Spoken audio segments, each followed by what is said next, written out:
The Boy and the Heron was directed by Hayao Miyazaki, who has returned to filmmaking 10 years after he said his last movie, that being The Wind Rises, would be his final movie. And now we have another one. Honestly, we should just be blessed for the fact that he is still making movies. In this movie, we follow the story of Mahito, a young boy who has lost his mother in a fire, but it seems that there is a chance that she might be alive somewhere, and he embarks on a journey with a gray heron who seems to say, hey, if you want to save her, we could probably do something about that. And he enters an unknown world which has a lot of interesting sights and situations that he is going to be bearing witness to. I actually watched this movie 2 times. I saw it earlier on Tuesday, and then I saw it just right now tonight. And the reason I didn't review it on Tuesday itself right after watching it is because I wasn't really sure how to progress with the review, and it might have to do with the fact that I wasn't in the right mindset. I was very busy this week, and I feel like the first viewing I kind of lost something. Like, I wasn't fully tuned to it. That happens sometimes, and I do apologize for that, which is why I wanted to wait before I could do a proper review, so that you guys get the best review than the most cohesive review. So I went and saw it again tonight. I've now seen the movie as both a subbed version and a dubbed version. I think the subbed is better. I think the fact that you're just able to get the, natural dialogue, the actual thing is, obviously that's great. But the dubbed is honestly pretty good as well, especially the fact that you've got actors like Robert Pattinson doing the Grey Heron in a voice that I've never really heard from Robert Pattinson, where he sounds like this the entire time. It's like, I think that's kind of a vague impression of him. Anyway, right out the gate, let me just get the simple stuff out of the way, which is that, once again, obviously, this is a dazzling looking film. I mean, it's Miyazaki still doing hand-drawn animation after all these years, and it looks absolutely phenomenal. As Mahito ventures into this unknown world, which is full of these bizarre creatures and interesting sights and, sunlight that feels like these beams coming down on you. There's so much amazing stuff that, unfolds as you're watching the film, and there's so much visual splendor that I was absolutely blown away by it. But then again, that's not something that I don't expect from a Miyazaki movie. All of his movies are absolutely delightful, as visually gorgeous as things get. And that's once again the case over here. The score by Joe Hisaishi was fantastic. It's currently getting a lot of love, and absolutely rightly so. It's a gorgeous piece of music score, and it's one of the best I've heard all year. And the voice acting, both in the subbed and the dubbed versions, is really, really good. I think all of the actors involved in it from both sides of the world have done a really, really great job of bringing the characters in this to life and making them compelling in the best possible ways. But the storytelling is where this takes a bit of a shift, because this is a very different movie in terms of what Studio Ghibli has done before, as compared to, stuff like Spirited Away or Princess Mononoke or My Neighbor Totoro or Howl's Moving Castle. There is something to this movie that is inherently very bleak. It starts off already bleak. You're starting off with a kid losing his mother, and it becomes this very interesting and very heartfelt emotional trip where he's trying to reconcile with the fact that his family is one that is ready to move on, and he's trying to process that grief as well.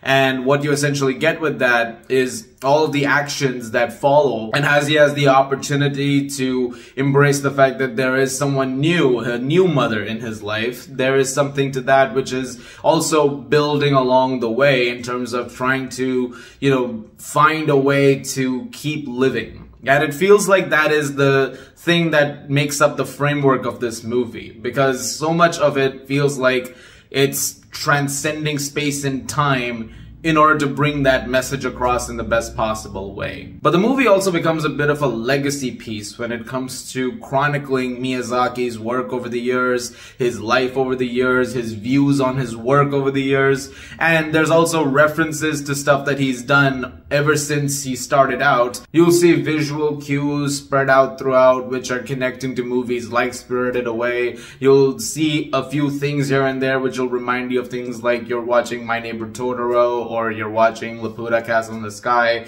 those things are going to happen. And you might find those little Easter eggs in there throughout, which are very exciting. But in a lot of ways, when you break down this movie to its brass tacks, it also becomes the story of someone who has lived a very long life and has created a certain world, and now is thinking about the prospects of what comes next, and the idea of that legacy bearing down upon that. And it's actually quite profound when you look at it that way. It's been pointed out a few times that that's what the movie is going for, but after seeing it, it really does feel like that's what is being, brought across as Miyazaki is making this story come to life.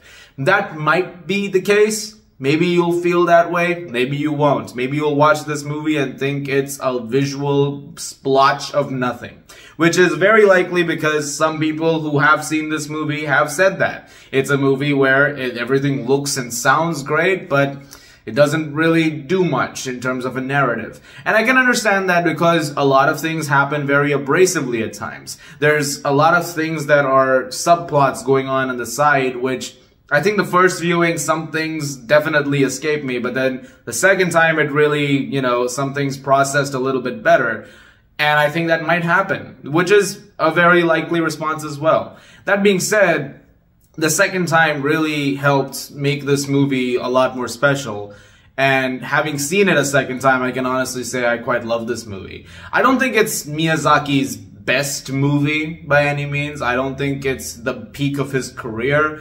But it is his most thoughtful and most poignant movie. And despite the fact that it can feel somewhat abrasive in moments, and it can definitely be a little, scattered when it comes to trying to, bring every tiny little thing together, eventually what it boils down to, as I mentioned earlier, that idea of what it's trying to represent, when it comes to that, it finally nails everything, hammered to the head. And once the film concludes, the final few minutes, as certain things are said, they really hit you and you're like, oh, that's what's going on. It takes a while for you to really process all of that and get all of that together.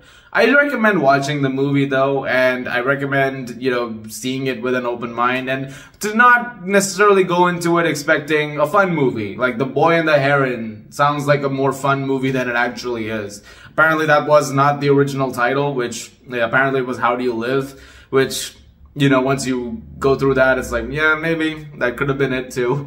But I think what you have here is a very special movie, one of the year's best, and one of the best animated movies of the year as well. I'm gonna give The Boy and the Heron a 9.5 out of 10. If this is your first Miyazaki movie, big mistake. Please watch everything up until this point, and then it'll be a little more clear, I think.